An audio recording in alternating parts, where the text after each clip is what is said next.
अगर बहारें पतझड़ जैसा रूप बना उपवन में आए, माली तुम्ही फैसला कर दो हम किसको दोषी ठहराएं। वातावरण आज उपवन का कड़वाहट से भरा हुआ है। क्या बात। कलियां हैं भयभीत फूल से, फूल शूल से डरा हुआ है। सोचो तो तुम क्या कारण है, दिल दिल के नज़दीक नहीं है। जीवन की सुविधाओं का बंटवारा शायद ठीक नहीं है। उपवन में यदि बिना खिले ही कलियां मुरझाने लग जाएं, माली तुम ही फैसला कर दो हम किसको दोषी थे। मुलाजा इस जलालत का लिल्लाह कीजिए, भरते हैं मेरी आह को फोनोग्राफ में और कहते हैं दाम लीजिए और आह कीजिए। तब का कवि जो था वो साधक था, वो प्रचार नहीं चाहता था, और बल्कि जो कविता लिखी जाती थी वो भी अकेले में और जो सुधारी जाती थी वो भी अकेले में। आज कविता चाहे छोटी हो लेकिन चाहते हैं कि वो वायरल हो जाए, से ज़्यादा लोग सुने। 1 2 10 का नहीं हर एक का हमराज हूँ, बात कहने की दिशा में एक नया अंदाज हूँ। दिल या कानों की जगह मस्तिष्क से मुझको सुने, क्या बात। क्योंकि मैं गायक नहीं हूँ, देश की आवाज़ हूँ। हाथ रखकर हाथ पर बैठे हैं जो उनकी मदद को, आसमां भेजे ज़मीं पे रोज़ पैगंबर कहाँ तक। क्या बात। आसमां भेजे ज़मीं पे रोज़ पैगंबर कहाँ तक। कविता केवल हौसला देती है हारे आदमी को। कविता केवल हौसला देती है हारे आदमी को। कविता केवल हौसला देती है हारे आदमी को, फेंकता है कौन अपने नाम का पत्थर कहाँ तक। क्या बात। फूल आज भी खिलते हैं पर उनमें गंध नहीं है। ऐसा नहीं कि बिल्कुल तरक्की नहीं हुई, फूल आज भी खिलते हैं पर उनमें गंध नहीं है। जाने क्यों उपवन में उपवन का आनंद नहीं है। क्या बात। जाने क्यों उपवन में उपवन का आनंद नहीं है। क्या बात। कहाँ गई वे शस्य श्यामला धरती की सौगातें, कौन चुराता है चांदी के दिन सोने की रातें। किसने जन जन के जीवन को यूं काला कर डाला, कौन हड़प जाता है सबके बदले का उजियाला। कहाँ गई वो मान प्रतिष्ठा, कहाँ गई खुशहाली, जिसकी हम करते आए थे सदियों से रखवाली। बालम रपट परे आंगन में, चोट लगी टांगन में। यानी उसके अंदर भी एक कला थी। आत्मा की आवाज, साधारण लोगों की असाधारण कहानियां। आत्मा की आवाज सुनो, मन की गहराई से चलो, हर कहानी में बसता है राज। चलो उस सफर पे संग चलो। नमस्कार, आत्मा की आवाज आत्म प्रकाश के साथ साधारण लोगों की असाधारण कहानी के इस एपिसोड में आपका बहुत बहुत स्वागत है।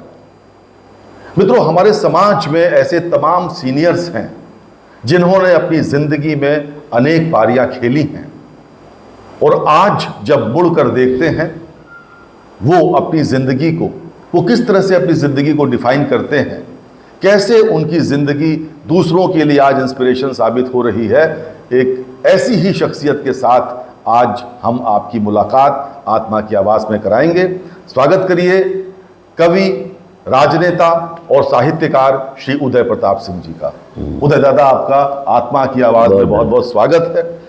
पहला प्रश्न जो मेरे मन में आपके लिए आ रहा है वो यही है कि उदय प्रताप सिंह कौन है? Who is Uday Pratap Singh? मैंने एक कविता लिखी थी किसी ज़माने में, हर कली देखकर मुस्कुराता हूँ मैं और कांटे हृदय से लगाता हूँ मैं। जिंदगी कुछ नहीं सिर्फ अनजान में एक वचन दे दिया था निभाता हूँ मैं। ये उदय प्रताप है। क्या बात है। 2 पंक्तियों में आपने सारी बात कह दी जी। तो थोड़ा सा खुलासा करें, खुलासा करिए इसका। खुलासा ये है कि मेरे मन में, मैं एक ऐसे परिवार में पैदा हुआ जो बड़ा सुसंस्कारी परिवार था और कविता का माहौल था वहाँ, और तो उसमें हमको यही सिखाया गया कि स्वयं जीने से कहीं बेहतर यह है कि आप दूसरों के लिए भी जिए। क्या बात। तो मैं ये वही उनको लेके चला, जीवन भर मैंने इसी पर काम किया, और बहुत मेरे परिवार बड़ा यशस्वी परिवार था। मेरे जो परबाबा, मेरे बाबा जो थे, पिताजी के पिताजी, वो 1893 में ग्रेजुएट उन्होंने सेंट जॉन्स कॉलेज से किया था। अच्छा। और वो सीधे अंग्रेज़ों के ज़माने में SDM रहे, आजमगढ़ में, बनारस में, और शायद इसीलिए मेरा नाम उदय प्रताप सिंह है, क्योंकि जब वो SDM बनारस थे तो वहाँ के राजा भी उदय प्रताप सिंह थे। अच्छा अच्छा।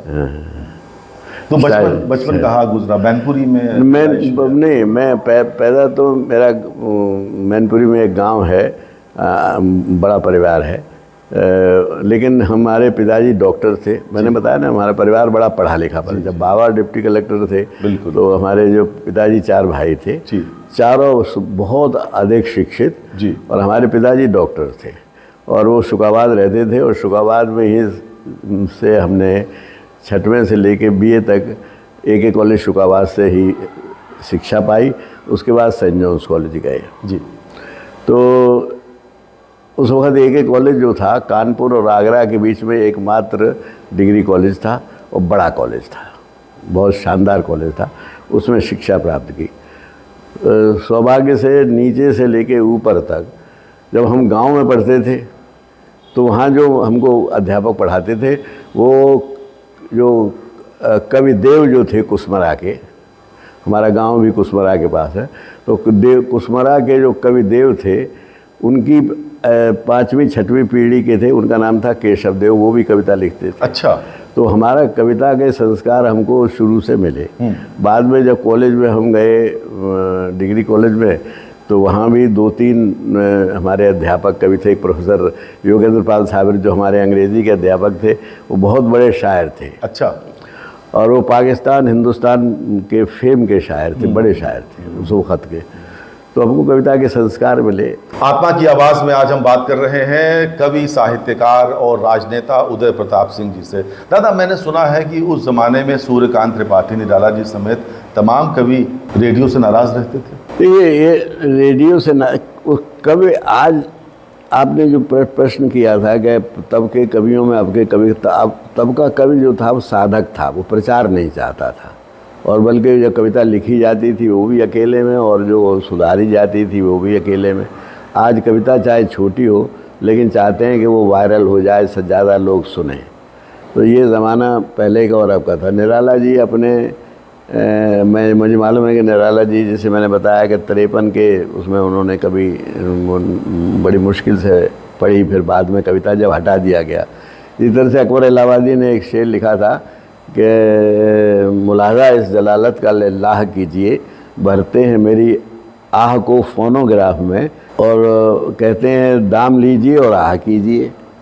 तो कविता एक आह है, हृदय की एक आवाज़ है, एक आवाज़, उसको आह वो किसी कहने से नहीं हो सकती। आकाशवाणी में जब जाते हैं तो हमको कविता सुनाने के लिए कहा जाता है जिस तरह से। तो जो पुराने कवि थे वो सम्मान चाहते थे, न वो प्रशंसा चाहते थे, न तालियां चाहते थे, न ख्याति चाहते थे। आज का कवि जो है ख्यात, पैसा और तालियां चाहता है। तो मुख्य फ़र्क तो ये है। तब कवियों का सम्मान होता था। सम्मान की ये स्थिति थी कि उसी कवि सम्मेलन में जिसकी बात मैं कर रहा हूँ, जिसमें कन्हैयालाल माणिकलाल मुंशी आए, तो वो निराला जी जो थे वो मैनपुरी के किले में ही, महल में ही ठहरे थे। तो डिनर का शाम को प्रबंध था, तो उनको 8 बजे का टाइम दिया। निराला जी ठीक 8 बजे पहुंच गए। तब तक गवर्नर साहब आए नहीं थे, तो उन्होंने कहा कि मुझे आपने 8 बजे का टाइम दिया था, तो 8 बज चुके हैं, मुझे खाना खिलाइए, मैं सोऊंगा। तो आज का कोई कवि कह सकता था ऐसा क्या? और उन्होंने खाना खाया और सो गए।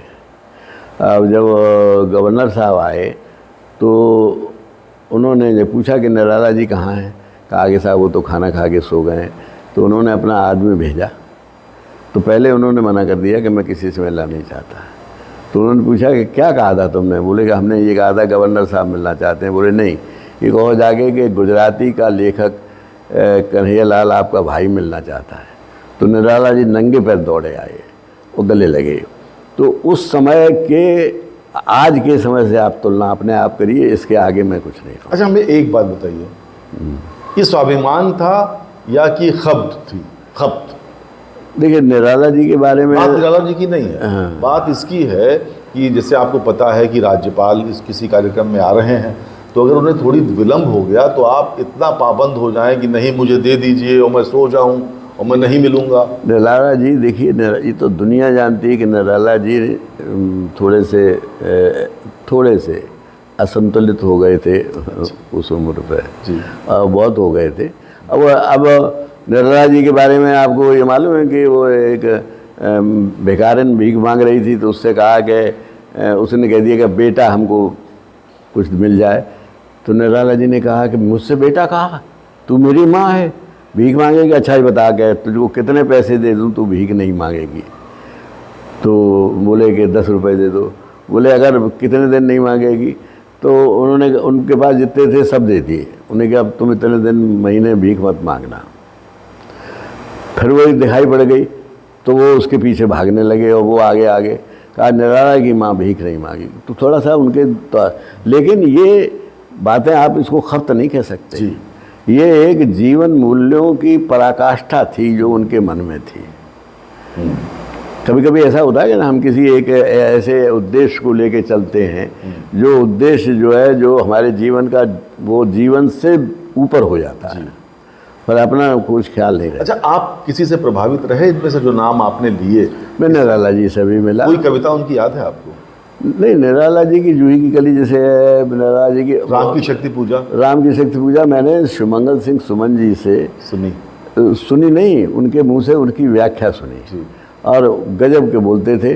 वो साथ गए थे। मैं एक बार सुमंगल सिंह सुमन जी के साथ निराला जी के मैंने दर्शन किए। मैंने उनके उस समय 58-59 की बात होगी, तो मुझे याद तो नहीं है, लेकिन निराला जी मैं ये कहना चाहता हूँ कि उस समय के बड़े दूसरी तरह के लोग होते थे। और ये कोई फीस नहीं लेते थे कि मेरा पारिश्रमिक इतना है और इतना है। आजकल तो पारिश्रमिक क्या है, निराला जी जाते थे रक्षाबंधन में महादेव जी से के पास राखी बंधवाने और उनसे ही 2 रुपए ले लेते थे। एक उन्हें दे देते थे रक्षा बांधने का और एक दे देते थे रिक्शे वाले को। तो ये अब इसको आप क्या कहेंगे? तो दादा आजकल के जो कवि हैं तो वो तो जोड़ तोड़ करते हैं कि भाई मैं इतने लाख लेता हूँ, मैं इतने हजार नहीं, लेता हूँ। जनरलाइज नहीं कर सकते आप। अच्छा, जनरलाइज मत करिए। कुछ कवि बहुत अच्छा लिख रहे हैं और कोई शर्त नहीं रखते हैं। और देखिए, कविता में 2 चीज़ें होती हैं, एक होती है कविता की गुणवत्ता और एक होती है उसकी प्रस्तुति जी। जिसे हम प्रेजेंटेशन कहते हैं या परफॉर्मेंस कह लें।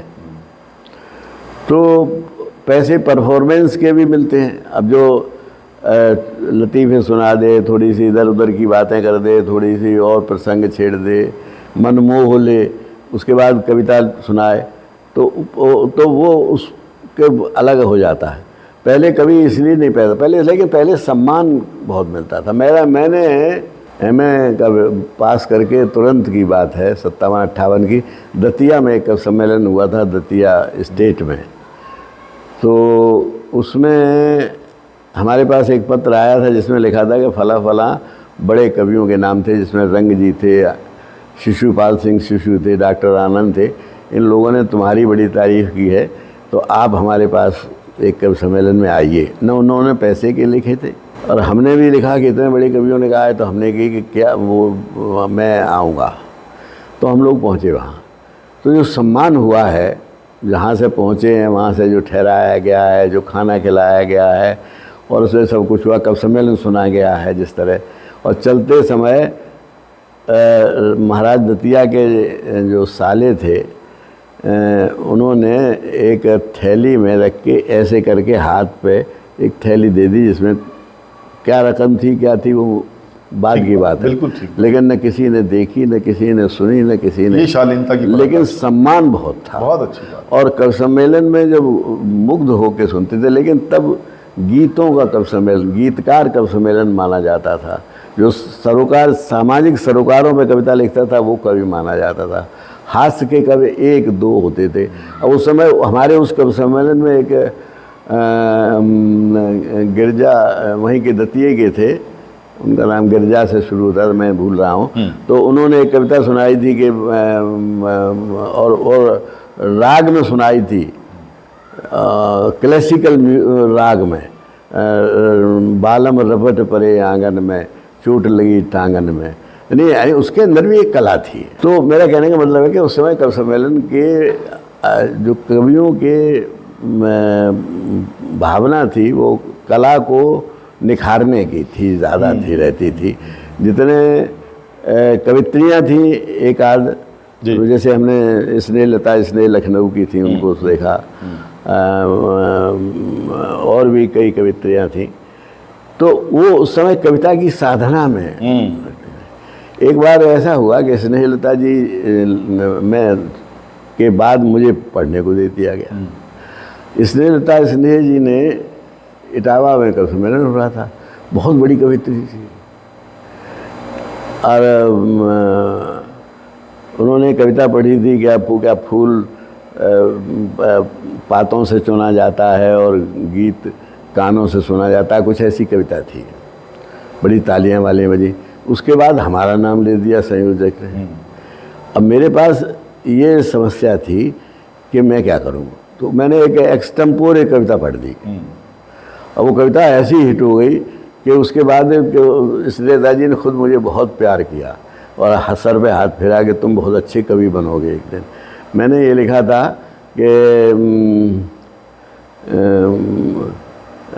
1 2 10 का नहीं, हर एक का हमराज हूँ, बात कहने की दिशा में एक नया अंदाज हूँ, दिल या कानों की जगह मस्तिष्क से मुझको सुने, क्या बात, क्योंकि मैं गायक नहीं हूँ, देश की आवाज़ हूँ। क्या बात। तो वो बहुत खुश हुई। तो उस समय कोई ये नहीं था कि उनके ऊपर हमने अगर कटाक्ष कर दिया है तो और कोई होता, आज का ज़माना होता तो वो नाराज़ होती। उन्होंने हमको बड़ा स्नेह दिया। जी दादा, हम चाहते हैं कि आप कुछ मस्ती में कुछ सुना दीजिए, जो आप चाहें, बढ़िया तरन्नुम में। अच्छा, उदय प्रताप दादा कैसे सुनाते हैं, बिल्कुल उस तरह से, एकदम मस्ती में। तरन्नुम में तो हम नहीं सुनाते, कभी किसी ज़माने में कोई पढ़ दिया हो तो उन्हें याद नहीं है जी। एक गज़ल आपको हम सुना रहे हैं। जी दादा, स्वागत। वो ये है कि प्यासी धरती नभ के मेघों पर रहे निर्भर कहाँ तक। प्यासी धरती नभ के मेघों पर, ये प्रतीक हैं दोनों। बिल्कुल। प्यासी धरती नभ के मेघों पर रहे निर्भर कहाँ तक, खेत के संग हो रहे हैं सोच भी बंजर कहाँ तक। खेत के संग हो रहे हैं सोच भी बंजर कहाँ तक, प्यास का उत्तर पसीने की कमाई का कुआं है।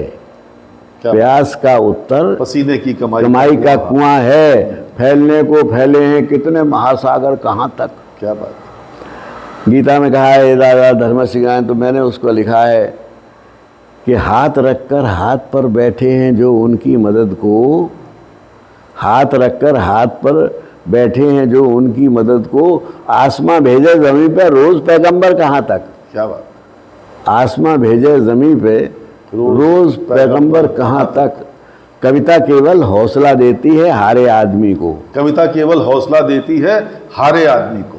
कविता केवल हौसला देती है हारे आदमी को, फेंकता है कौन अपने नाम का पत्थर कहाँ तक। क्या बात। वाह वाह वाह वाह। फेंकता है कौन अपने नाम का पत्थर कहाँ तक। और इसमें एक शेर यूँ भी था कि हम तो अपने गांव के बरगद के साए में भी खुश थे, हम तो अपने गांव के बरगद के साए में भी खुश थे, ले गया हमको हमारे पाँव का चक्कर कहाँ तक। क्या बात, क्या बात। तो अब मैं इस तरह की, मैं जो कविता में जो संदेश देना चाहता हूँ वो सकारात्मक है कि लोग हौसले से जिएं, मूल्यों के लिए जिएं, कुछ आदर्श लेके जिएं, जीने के लिए न। दादा लेकिन एक आप पे आरोप लगता है कि आप कवि हैं, कवि हृदय हैं, विद्वान हैं और हम सबके वरिष्ठ हैं, आदरणीय हैं, और लेकिन आप राजनेता भी हैं। तो आप कैसे बैलेंस बनाते हैं एक कवि और राजनीति के बीच? इसका पहला तो मेरा उत्तर ये है कि ऐसा एक आदमी बता दीजिए जो राजनीतिज्ञ नहीं है। मैं नहीं हूँ। आप वोट देते हैं कि नहीं? वोट देने पे राजनीति नहीं तो आप किसी को देते होंगे नहीं, तो यही राजनीतिज्ञ होना हो गया। आप एक आदमी बता दीजिए, आप एक पार्टी को की अच्छी लगती होगी, दूसरी बुरी लगती होगी, चाहे आप राजनीति भले न हो, जी। आप किसी के सदस्य न हो, लेकिन ऐसा नहीं है कि आप किसी, बल्कि अच्छा एक पार्टी पूरी न सही, कुछ पार्टी की कुछ बातें बुरी लगती होंगी, हर पार्टी की कुछ अच्छी लगती होंगी, ये भी राजनीति है। ये होता क्या है कि हमारे विचारों से जो विचार मिलते हैं, देखिए एक पहली बात तो ये है कि लोकतंत्र में जो भी व्यक्ति है वो देशभक्त है, कोई देश का दुश्मन कोई नहीं है। अच्छा, मैं देश मानता हूँ जनता को, जो जनता का काम करे वो बड़ा देशभक्त है। और जो हम वंदे मातरम गाएं वो अपनी जगह बिल्कुल सही है, वो अब अच्छी बात है। हम भारत माता की जय बोलें, बहुत अच्छी बात है। हम जय हिंद रोज़ कहते हैं। मैं एनसीसी अफसर रहा हूँ तो हम जय हिंद तो हमारा सलाम का तरीका ही था जी। लेकिन भारत, सर्वेश्वर दयाल सक्सेना की कविता पढ़ लीजिए, गर्ग साहब की पढ़ लीजिए, शमशेर गर्ग की। उनका कहना है कि देश जो है किसी भौगोलिक इकाई का नाम नहीं है, वहाँ के रहने वाले नागरिकों का नाम है। हम उनसे अगर प्रेम करते हैं, उनके लिए काम करते हैं, जैसे वर्षा जी ने किया, तो ये बड़ी देशभक्ति है।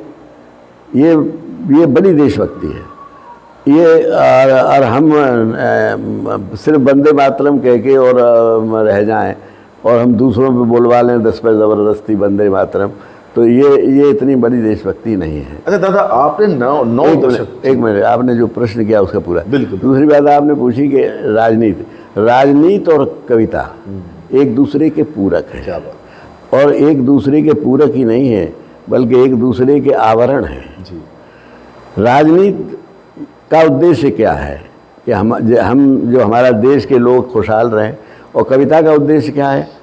साहित्य, जो साहित्य का अर्थ ही है कि जो सबका हित करे वही साहित्य है। कविता जो है वो भी समाज की सेवा करती है, समाज को एक दिशा देती है, समाज का दर्पण कहलाती है। तो दर्पण कहलाती है माने समाज में जो बुराइयां हैं, विद्रूपता है, विसंगतियां हैं, विषमता है, उसको दूर करने का काम करती है। बल्कि वो उसको दिशा भी दिखाती है। मेरा एक शेर है कि हम मुर्दा दर्पण नहीं है कोई, जो देख कर भी न देखें कुछ भी, हमारी आंखों में रोशनी है संभल के जलवा दिखाने वालों। हम आप हमको सिर्फ साहित्यकार न समझें, हम दिशा भी दे सकते हैं। एक दिनकर जी की पंक्ति ने इमरजेंसी के बाद दिशा बदल दी थी, और वो पंक्ति थी, सिंहासन खाली करोगे जनता आती है। ऐसे कई बार हुआ है। तो कविता जो है केवल मनोरंजन का साधन नहीं है, कविता एक देश को दिशा देने का भी साधन है, वही राजनीति करती है। बल्कि ये है कि मैं एक आपको छोटे में बताना चाहूँगा। एक गांव में आग लग गई तो सारे लोग भाग गए। एक आदमी जिसका पैर ख़राब था और एक जिसकी आँख खराब थी, वो तो रह गए। अब वो जिसकी आँख खराब थी उसे दिखाई नहीं देता था, जिसके पैर खराब थे वो चल नहीं सकता था। तो उन दोनों ने सलाह की। जिसके पैर खराब थे उसने, वो हल्का आदमी था, उसने कहा कि ऐसा करते हैं, हम तुम्हारे कंधों पे बैठे रहते हैं, तुम हमारे कंधे पे बैठ जाओ, है ना, दिखा दो, हम चल पड़ेंगे। हाँ तो वो जो है अंधा जो है वो उसने लंगड़े को अपने कंधे पे बैठा लिया। ठीक है। अब लंगड़े की आंखें और अंधे के पैर दोनों बाहर निकल गए। बिल्कुल ठीक यही संबंध राजनीति में और साहित्य में है। साहित्य के पास आंखें हैं लेकिन पैर नहीं है। साहित्यकार चाहें कि आप किसी गांव में एक नाली बनवा देंगे आप। और राजनीति के पास आंखें नहीं हैं, इसीलिए सब पुराने राजा एक मंत्र, चंद्र के पास चाणक्य थे, दशरथ के पास वशिष्ठ थे, जनक के पास विश्वामित्र थे। या कहाँ देखेंगे आप तब से लेके अब तक देख लीजिए। एक आदमी रखते थे अपने पास जिसके पास नेत्र होते थे, जो उसकी सूझ आज भी होता है, आज भी तो अब प्रॉम्प्टर चल गया, वो क्या है जी। तो मेरा कहने का मतलब है कि ये एक दूसरे के पूरक हैं। लेकिन होता क्या है कि उनमें कुछ जो अनबन रहती है वो इसलिए रहती है कि साहित्यकार बड़ा स्वाभिमानी होता है। बिल्कुल। तुलसीदास को जब रहीम जी जो उनके मित्र थे, जब वो भेजा तो उन्होंने कहा कि हों चाकर रघुवीर को पटो लिखो दरबार, तुलसी अब क्या होंगे नर के मनसबदार। नहीं, उन्होंने सब स्वीकार कर दिया। इसी तरह से आवत जात पनैया टूटी बिसर जाए, हर नाम संतन कहा सीखरे, तो कभी बड़ा स्वाभिमानी होता है। अब एक निराला जी की कविता है चतुरी चमार, जी सुनी मैंने, सुनिए, दर्शकों ने नहीं सुनी होगी। एक कविता उनकी है, कहानी है वो चतुरी चमार। कविता है वो तोड़ती पत्थर, इलाहाबाद के पथ पर सुनिए ना। लेकिन निराला जी किसी पत्थर तोड़ने वाले को एमएलए नहीं बना सकते थे। निराला जी, लोहिया जी ने, बनारस की एक शांति देवी थी, पत्थर तोड़ती थी, तो वो उनकी मीटिंग में आई, उनसे पूछ लिया कि आप कैसे आई, आप क्या करती हैं? बोले मैं तो पत्थर तोड़ती हूँ, मैं जानती ही नहीं। तो वो लोहिया को जानती हूँ? नहीं, मैं नहीं जानती। तो बोले मैं लोहिया हूँ। अरे अच्छा ठीक है। जिन लोगों ने कहा वो आ रहे हैं तो मैं भी चली आई। फिर उनको उन्होंने पढ़ा के, और उनको 2 बार वो एमएलए रहीं, 1 बार एमपी रहीं। अब मैं ये पूछना चाहता हूँ, लोहिया जी वो लिख नहीं सकते थे, वो तोड़ती पत्थर, और निराला जी किसी तोड़ती MLA पत्थर वाले को एमएलए नहीं बना सकते थे। ठीक बात। ये एक दूसरे के पूरक हैं। जी। इसीलिए एक साहित्य को और राजनीति को 2 ध्रुवांत नहीं है, वो एक दूसरे को दिशा देने वाले, संबल देने वाले हैं। दादा, हम चाहते हैं कुछ और आप सुनाइए, हमारे जो आपके चाहने वाले बहुत से हैं जो इस पॉडकास्ट को देख रहे हैं, आत्मा की आवाज़, उनको कुछ और सुनाइए एक बार। मतलब बिल्कुल। अच्छा, आपने सोने की मृग वाली जो कविता लिखी थी, सीता जी को सोने का मृग चाहिए, वो हम सुना देंगे, लेकिन आपने जब पहले कहा कि आप कुछ और सुनाए, जैसी कविताएं मैं लिखता हूँ जी, जो मैंने लिखी, जो इस तरह की, जो राजनीति में परिवर्तन के लिए, वो मैं एक कविता सुनाना चाहता हूँ जी, कि कभी कभी सोचा करता हूँ मैं ये मन ही मन में, कभी कभी सोचा करता हूँ मैं अपने देश के बारे में सोचता हूँ कि ये देश सोने की चिड़िया कहलाता था। ये देश यहाँ यूँ होता था, ये होता था, आज ये देश कैसा है और कल कैसा होगा। इसमें मैंने तीनों चीज़ों का, भूत भविष्य वर्तमान, तीनों की कल्पना की। स्वागत। ये कविता कम सुनाता हूँ। नहीं, स्वागत दादा, लेकिन आप सौभाग्यशाली हैं हम कि आप सुना रहे हैं। कभी कभी सोचा करता हूँ मैं ये मन ही मन में, क्यों फूलों की कमी हो गई आखिर नंदन वन में। हरे भरे धनधान्य पूर्ण खेतों की ये धरती थी, सुंदरता में इंद्र सभा इसका पानी भरती थी। रामकृष्ण की तपोभूमि थी यह, इसमें खुशहाली स्वयं सजाती थी, खुशियों की घर घर में दिवाली। शस्य श्यामला धरती इसको देती थी सौगातें, चांदी जैसे दिन थे इसके सोने जैसी रातें। सुप्रभात लेकर आते थे सत्यम शिवम सुंदरम, अनायास ही हो जाते थे जन जन को हृदयंगम। यहाँ वंदना, ये पंक्ति सुन लीजिएगा, यहाँ वंदना आडंबर का बोझ नहीं ढोती थी। क्या बात। उच्चारण से नहीं आचरण से पूजा होती थी। क्या बात दादा। यहाँ वंदना आडंबर का बोझ नहीं ढोती थी, उच्चारण से नहीं आचरण से पूजा होती थी। बचपन में ये वाक्य लगा करता था, कितना प्यारा कि सोने की चिड़िया कहलाने वाला देश हमारा। इसी देश के बारे में कहती आई थी सदियाँ, वहीं वहीं फिरती थी इसमें दूध दही की नदियाँ। पर अब कहीं देखने को भी वह उत्कर्ष नहीं है। तब मुझको लगता है ये वो भारतवर्ष नहीं है। फूल आज भी खिलते हैं पर उनमें गंध नहीं है। ऐसा नहीं कि बिल्कुल तरक्की नहीं हुई, फूल आज भी खिलते हैं पर उनमें गंध नहीं है।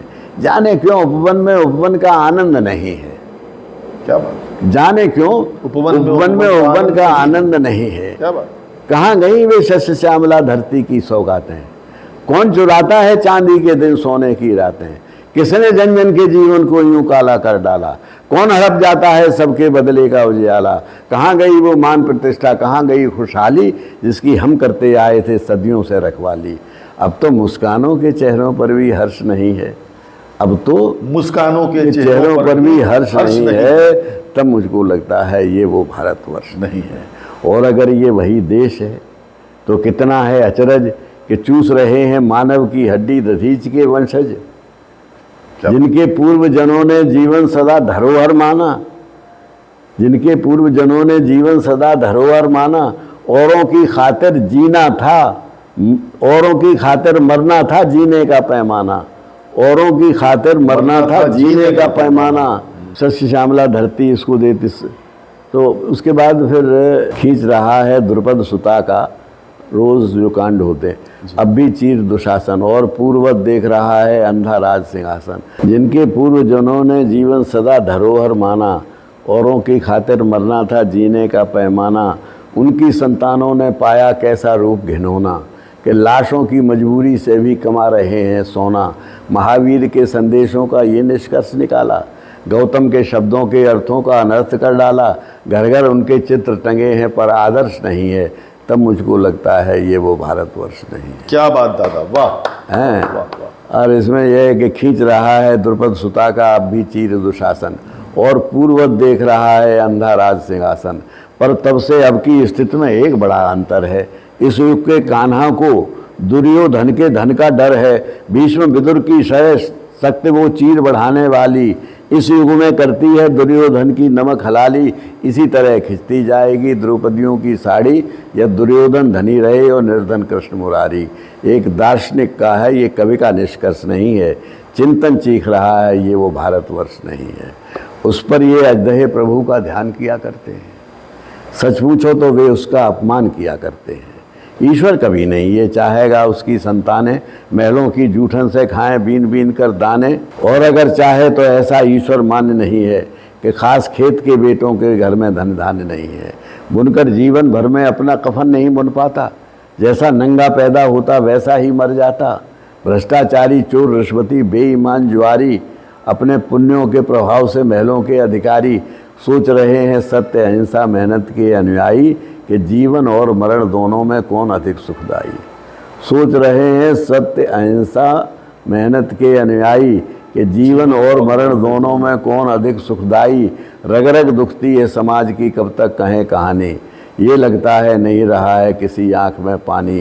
किसी देश में जब ऐसी बेशर्मी घर कर जाए, जब उसके जन जन की आँखों का पानी मर जाए, पहले तो वो देश अधिक दिन जीवित नहीं रहेगा, और रह भी अगर तो उसको जीवित कौन कहेगा। इसीलिए कहता हूँ साथी, अपने होश संभालो, अपने होश संभालो। बुद्धिजीवियों कवियों कोई ऐसी युक्त निकालो, जिससे लहराने लग जाए फिर से यह नंदनवन। वनवासी श्रम को मिल जाए फिर से उसका राज सिंहासन, वनवासी श्रम को मिल जाए उसका राज सिंहासन। शस्य श्यामला धरती उगले फिर से ये सौगातें, चांदी जैसे दिन हो जाएं सोने जैसी रातें। सुप्रभात लेकर फिर आएँ, सत्यम शिवम सुंदरम, अनायास ही हो जाएं जो जन जन को हृदयंगम। जिससे कोई ये न कहे हम में उत्कर्ष नहीं है, जिससे ये कोई ये न कहे ये भारतवर्ष नहीं है। क्या बात है दादा, क्या बात है, क्या बात, वाह वाह वाह। ये कविता मैंने लिखी थी उस वक्त जब मैंने ये देखा कि किसानों की समझ, आज नहीं लिखी, आज की नहीं, बहुत पुरानी कविता है। ये होगी 92-93 की, 82 की भी हो सकती है, याद नहीं। तो फिर मैंने कहा कि ये ज़्यादा वैसी हो गई कविता, तो एक कविता मैंने लिखी, वो फिर इशारों में लिखी। अच्छा। उसमें कोई नाम कहीं किसी का, ये इस तरह की बात, ये खुल के लिखी। हमारी देश में आज़ादी इतने दिन से आई, लेकिन जो आज़ादी के फल मिल रहे, ऐसा नहीं कि नहीं तरक्की हुई, लेकिन जो होनी चाहिए तो सो नहीं हुई। मैं अब देखिए, अभी मैंने कोई राजनीति की कोई बात नहीं की, सिर्फ प्रतीकों में बात की है। अगर बहारें पतझर जैसा रूप बना उपवन में आए, माली तुम ही फैसला कर दो हम किसको दोषी ठहराएं। अगर बहारें पतझर जैसा रूप बना उपवन में आए, माली तुम ही फैसला कर दो हम किसको दोषी ठहराएं। वातावरण आज उपवन का कड़वाहट से भरा हुआ है, क्या बात। कलियां हैं भयभीत फूल से, फूल शूल से डरा हुआ है। सोचो तो तुम क्या कारण है, दिल दिल के नज़दीक नहीं है। जीवन की सुविधाओं का बंटवारा शायद ठीक नहीं है। उपवन में यदि बिना खिले ही कलियां मुरझाने लग जाएं, माली तुम ही फैसला कर दो हम किसको दोषी थे। क्या बात, वाह वाह। ये अपने ये अब ये आरक्षण वाली जो मुद्दा है, इसको मैंने कहीं नाम नहीं लिया, लेकिन कविता मैंने लिखी है। ये अपनी अपनी किस्मत है, कुछ कलियां खिलती हैं ऊपर। ये अपनी अपनी किस्मत है, कुछ कविता की कला ये है कि कविता में घटिया बात नहीं कहनी चाहिए जी। आप कहिए तो प्रतीक में कुछ भी कहिए, अब मैंने प्रतीकों में कहा है। यह अपनी अपनी किस्मत है, कुछ कलियां खिलती हैं ऊपर, और दूसरी मुरझा जाती झुके झुके जीवन भर भू पर। माना बदकिस्मत है, लेकिन क्या ये महक नहीं सकती हैं? अगर मिले अवसर अंगारों सी क्या दहक नहीं सकती हैं?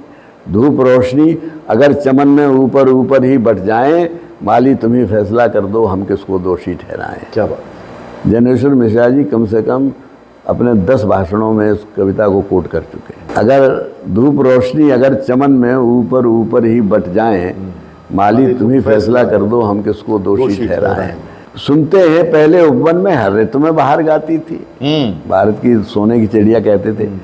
सुनते हैं पहले उपवन में हर ऋतु में बाहर गाती थी, कलियों का तो कहना क्या है मिट्टी से खुशबू आती थी। यह भी ज्ञात हमें उपवन में कुछ ऐसे भौरे आए थे, सारा चमन कर दिया मरघट अपने साथ जहर लाए थे। लेकिन अगर चमन वाले ही भौरों के रंग ढंग अपनाए, माली तुम ही फैसला कर दो हम किसको दोषी। क्या बात दादा, क्या बात, क्या बात। मैंने कोई बात नहीं कही है, लेकिन भ्रष्टाचार पे मैंने कविता पढ़ दी। और ये भी बहुत पुरानी कविता है आपकी। ये भी बहुत पुरानी है। और ये कितनी पुरानी होगी? अभी तो मैं नहीं, ऐसे तो याद नहीं मुझे। 90 के दशक की ये भी है। नहीं, उससे भी पहले की। 80 के दशक की। और ऐसी बहुत सी कविताएं हैं। तो ये तो मैंने लिखी है, लेकिन आप जो बता रहे हैं वो बाद में मैंने लिखी। जैसे मैं ये मानता हूँ कि अभी जो चर्चा हो रही थी कि राम एक प्रतीक हैं जी। राम के माध्यम से अगली पीढ़ी को बहुत संस्कार दिए जा सकते हैं। तो मैंने राम पर बहुत छंद लिखे हैं। जी, कुछ सुनाइए। एक बड़ी मशहूर है कि नल नील पाहनों पे राम नाम लिख लिख सेतु बांधते हैं और फूले न समाते हैं। भारी भारी शिलाखंड डूबना तो दूर रहा, भारहीन काठ जैसी नौका उतर आते हैं। देखा देखी राम ने भी कंकड़ी उठाई एक, फेंकी वहीं डूब गई बड़े सकुचाते हैं। फेंकी वहीं डूब गई बड़े सकुचाते हैं। तभी राम भक्त हनुमान ने कहा कि नाथ आपके करों से छूट सभी डूब जाते हैं। रावण जाता है सीता जी के पास और कहता है कि हमसे बात करिए। सीता जी तिनके की ओट से रावण से बात करती हैं, एक तरह से उसका अपमान करती हैं। तो मंदोदरी को पता चल जाता है, तो वो व्यंग करती है। कोई भी पत्नी सहन नहीं करेगी कि हमारा पति जाए कहीं और वो इस अपमानित होके आए। व्यंग मंदोदरी ने किया एक रावण पे, आप जैसी जो मैं प्रेम अग्नि में सुलगती। मायावी स्वरूप ठीक राम जैसा धार लेती, देखें कैसे जानकी की प्रीत न उमगती। बोला दशशीष ये भी चाल चल देख चुका, ठगनी कुचाल मेरी मुझको ही ठगती। और जब जब राम का स्वरूप धारता हूँ तो पराई हर नार मुझे जननी सी लगती है। क्या बात है दादा, क्या बात है। अच्छा, फिर मैंने एक छंद मैंने लिखा कि भरत लेने गए राम को वनवास से, तो भरत को ये पता नहीं था क्या कि रघुकुल रीत सदा चले आई, प्राण जाए पर वचन न जाई। राम कैसे वचन तज के चले आएंगे? तो भरत सोच रहे हैं कि जननी ने किए हैं जघन्य से जघन्य पाप, भक्ति भाव से भरे भरत को ये भान है। प्राण से अधिक प्रण धारते हैं रघुनाथ, वन या वचन न तजेंगे अनुमान है। किंतु जग के प्रलोभनों में फंसी केकई को पादुका प्रसंग एक मौन समाधान है कि राम के चरण रज का मिले जो एक कण सुरराज का भी पद धूल के समान है। फिर वो छंद मैंने लिखा है जिसकी आप बात कर रहे हैं कि विश्व मोहिनी स्वरूपा जननी को मोह लिया, जाने कौन मोहिनी थी सोने के हिरन में। वही शोक मग्न है अशोक वाटिका में, और कुबेर वंद रावण के कंचन सदन में। एक और मायावी मारीच छद्म वेश धारे, एक और सारा जग जिनकी शरण में। और की तो कौन कहे जानकी न जान पाई, ग्राहे और ग्राहे कौन जग के चैन में। अब हुआ क्या कि मैंने एक और छंद दिखा था रावण के ऊपर कि आदमी का सबसे महान शत्रु अहंकार, मिट्टी में मिलाता तो मिलाता चला जाता है। मादक से मादक पदार्थों का सारा मद एक एक सांस में पिलाता चला जाता है। और परिणाम पूछना तो रावण से पूछ लेना, बल से जो धरती हिलाता चला जाता है। एक दिन 10 शीश 20 भुजा का घमंड एक रामबाण पे चढ़ा के चला जाता है। क्या बात है। अहंकार के विरुद्ध लिखा। क्या बात। अब जब मैं ये छंद लिख रहा था तब तक ये अयोध्या वाला प्रकरण शुरू हो गया। तब मैंने एक छंद लिखा। मुझे क्या लगा कि राम जो हैं हमारे आदर्श, हमारे पात्र, पूजा के केंद्र, वो छोटे हो रहे हैं। ये माना जाता था कि राम सर्वव्यापी हैं, सर्वशक्तिशाली हैं, सर्वत्र हैं, सर्वज्ञ हैं। अब ऐसा लगता है कि राम हमारे को, हमारी उसकी ज़रूरत है, तब नारे दिए जा रहे थे ऐसे। तो मैंने एक तब छंद लिखा था, वो बड़ा वायरल हुआ। मैंने लिखा कि ये वाल्मीकि रामायण पढ़ो चाहे रामचरितमानस, दोनों में कि जब भगवान राम का जन्म हुआ तो देवताओं ने ऊपर से पुष्प वर्षा की पूरी धरती पे, अयोध्या पे नहीं, पूरी धरती पे। तो मैंने ये छंद लिखा था कि सारी धरा धाम राम जन्म से हुई है धन्य, निर्विवाद सत्य को विवाद से निकालिए, रोम रोम में रमे हुए हैं विश्वव्यापी राम, राम का महत्व एक व्रत में न डालिए, वसुधा कुटुंब के समान देखते रहे जो, ये घृणा के सर्प आस्तीन में न पालिए, राम जन्मभूमि को तो राम ही संभाल लेंगे, हो सके तो आप मातृभूमि को संभालिए। और ये आज भी उतना ही ज़रूरी है। मित्रों, आत्मा की आवाज़ में आज हम मुखातिब थे, बात कर रहे थे कवि, साहित्यकार और राजनेता दादा उदय प्रताप सिंह से। दादा उदय प्रताप सिंह ने अपने जीवन के 9 दशक पूरे किए। एक अंतिम प्रश्न अपने पॉडकास्ट का पूछूंगा, अभी जीवन में क्या करना शेष आपको दिखता है कि ये मैं और कर लेता तो अच्छा हो, और मैं करूं और आप करेंगे? देखिए, पहली बात तो ये है कि ये जीवन और मृत्यु 2 चीज़ें हमारे हाथ में नहीं है। वो ज़ौक़ का बड़ा मशहूर शेर है कि लाई हयात आए कदा ले चली चले, अपनी खुशी से आए ना अपनी खुशी से चले। ना हमने जन्म अपनी खुशी से लिया था, ना हमें मालूम है हम कब चले जाएं। लेकिन जिस दिन हम ये सोच लेंगे कि 2 चीज़ें होती हैं, हमारी सार्थकता ख़त्म हो जाएगी जब हम ये सोचने लगेंगे कि अब हम बेकार हो गए, अब हम कुछ नहीं कर सकते, तो हम मरे ही समान हैं जी। और अगर हम ये सोचते रहे कि नहीं है, अभी हम समाज में कुछ दे सकते हैं, सोच सकते हैं, कोई कविता दे सकते हैं।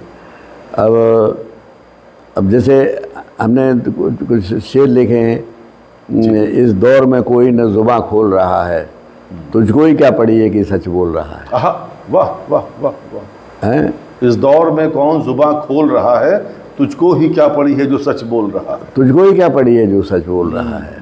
फिर याद आया कि कोहिनूर हीरा की कीमत कोई नहीं लगा पाया, उसे लूट लिया।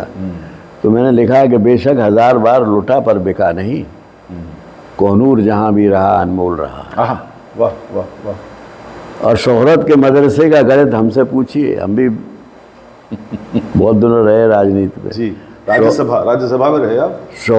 2 बार लोकसभा में, 1 बार राज्यसभा में, और बैकवर्ड कमीशन का चेयरमैन, हिंदी संस्थान चेयरमैन। हिंदी संस्थान के अध्यक्ष होना ये राजनीतिक नहीं था, ये तो साहित्यिक मामला था। तो वो कोहिनूर, शोहरत के मदरसे का गणित हमसे पूछिए, जितनी ये पोल उतना ही बज ढोल रहा है, जितनी अंतर पोल हुई इतनी जोर से ढोल बजता है। बिल्कुल राजनीति पे यही हाल है, जितनी पोल होगी उतना ही ढोल बजेगा। और बस मैं अंत में ये लिखा था कि कवि जो होता है, तिनके की